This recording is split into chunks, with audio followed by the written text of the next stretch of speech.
you guys like my scarf? Very colorful, very Christmassy. One of my friends from India sent it to me.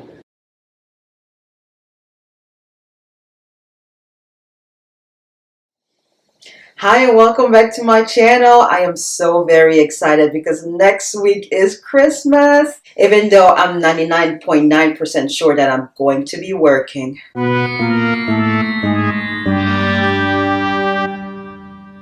But it's all good.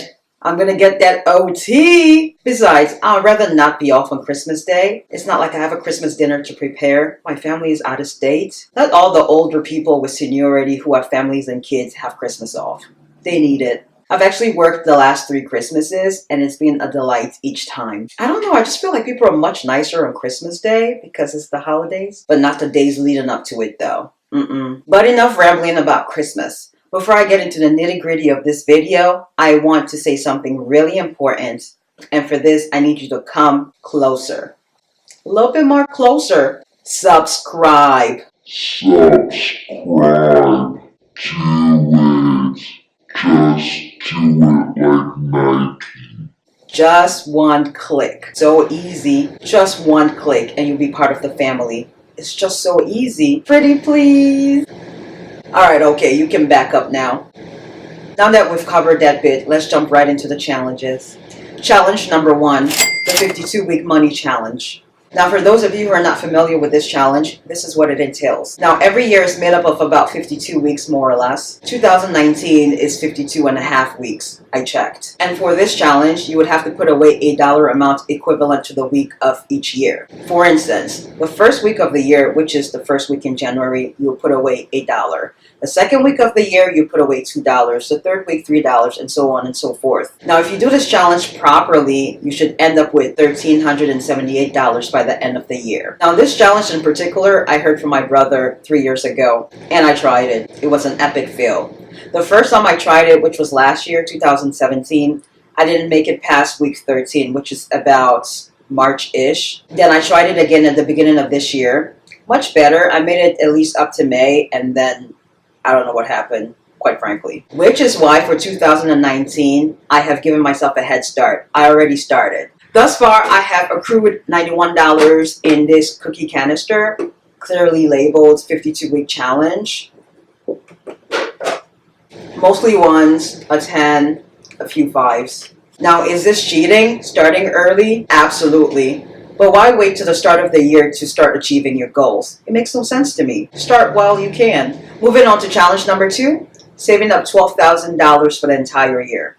Now, this challenge is entirely separate from the 52-week money challenge. This is where serious budgeting is going to come into play. Every single dollar is going to have a job. Now, I've made a video about money management, and I will link it in the description box down below. Now, does that mean I'm going to be eating ramen noodles for the entire year? Absolutely not. This simply means I'm going to be coming straight home after work on most days. Except going to the movies. That's going to be my only exception because I do have an AMC Stubs card. Now, this challenge isn't about deprivation or sacrificing or punishment. It simply means I'm going to have to cut out and trim a lot of unnecessary things from my budget. So that means no more Uber Eats for me.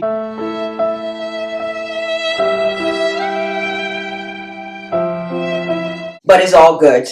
I can cook, and I do like cooking. I just don't like spending over 2 hours in the kitchen. So I'm gonna have to get really creative with the meals that I make, since I do get bored after 3 days of eating the same thing. Now, this challenge I actually tried this year as well, and I was doing pretty well until April again, when I just flatlined. No progression, no regression, just in the same place. But I'm determined in 2019 to make it all the way through. But if I manage to save up to $10,000 or even $11,000, not a big deal. I'll be happy with it. And if I exceed it, even much better. Challenge number 3. Now, this challenge I'd mentioned about 2 videos ago in my video about excellent reads. It's about reading 12 books for the entire year, which is basically a book a month. Now, this pile right here are the books I purchased from Amazon and Target about 6 months to a year ago, which now I'm going to go through these books one by one. And I'm not necessarily going to be reading the books in the order in which I showed you the books.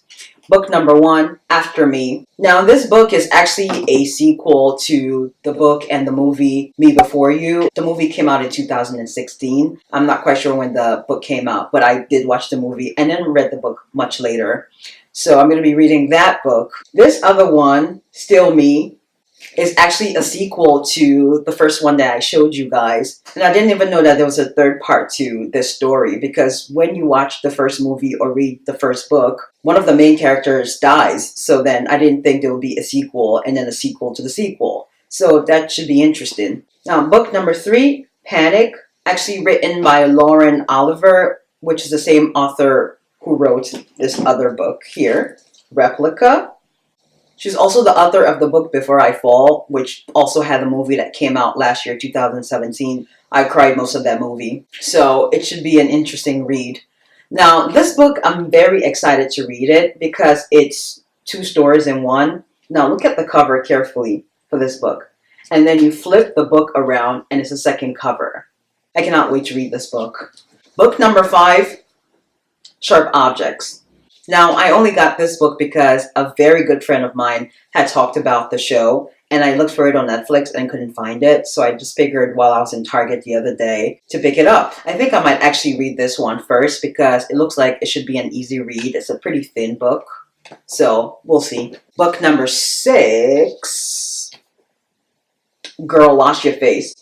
I mean, just the title alone makes you want to read the book. That's why I picked it up. I think it's more self-help. Now, the other book that I was going to read, and I can't really figure out where I kept it, was a book I had mentioned in one of my videos about money management, about Chinua Achebe, Things Fall Apart. I cannot remember where I put the book. We read this in primary school. I think we read it twice in class 3 and 4, which is the equivalent of 3rd and 4th grade. And then I came to the US and we read it again in 10th grade, and I cannot remember what the book was about. But I do remember enjoying the book when I read it in 10th grade. A lot of the kids hated it because they could not pronounce the names in the books, and I'm sitting over there like, I'm loving this. So I'm going to reread it now that I'm much older so I can get a much better understanding of the book. Again, all the books that I mentioned, except for the very last one, are all written by female authors. So I got to shake it up here and get some more books written by male authors. Now, I was considering getting books by male authors who are not that well known. So not like a Stephen King or like a James Patterson, but somebody who is less well known to give them a chance. I haven't decided yet, but I will definitely be keeping you guys posted on that one. And let's not forget the book that I had pre-ordered online from Tomi Adeyemi called Children of Virtue and Vengeance. I will be reading that one too. Moving on to the 4th and final challenge. Last but certainly not least, only buying things that I am obsessed with. When I say obsessed, I mean things that I've had my eye on for quite a while, not just something I saw in the store and thought, oh, it's cute, let me just get it now. But something I've been wanting for quite some time, and I feel like I'm going to get more value out of it. Let me give you a brief example. The other day, I was in the store looking for a red Christmas mug, something that I can drink hot chocolate out of during the holidays.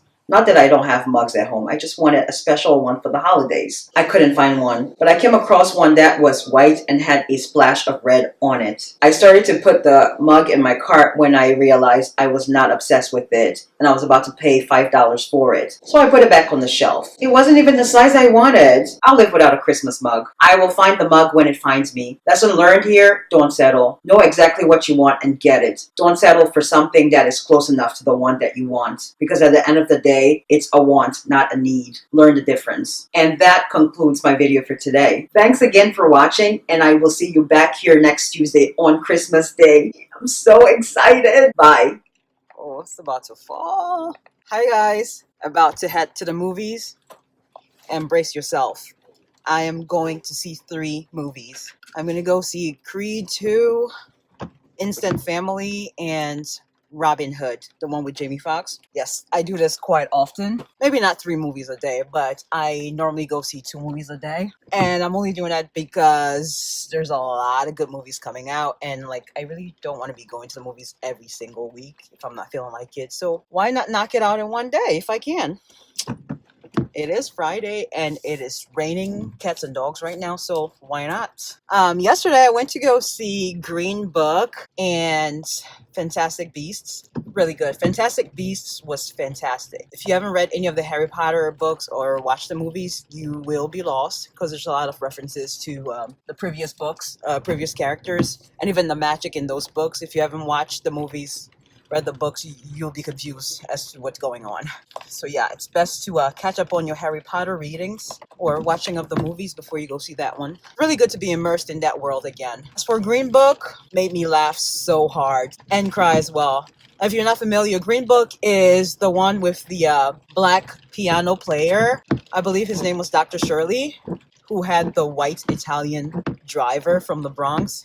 So funny, very direct. Yeah, go see it if you can. So as for Creed 2, I haven't seen any of the Rocky movies. Or what in the world? Why is this person so close? Yo, I hate people who tailgate. I really do. So for Creed 2, I haven't seen Creed 1 or any of the Rocky movies. So in order not to be completely lost when I go see this movie, I Googled a little bit of what happened in the first movies. And also they were drawing a parallel between that one and the other Rocky movie so that I understand a little bit what's going on. So hopefully that helps.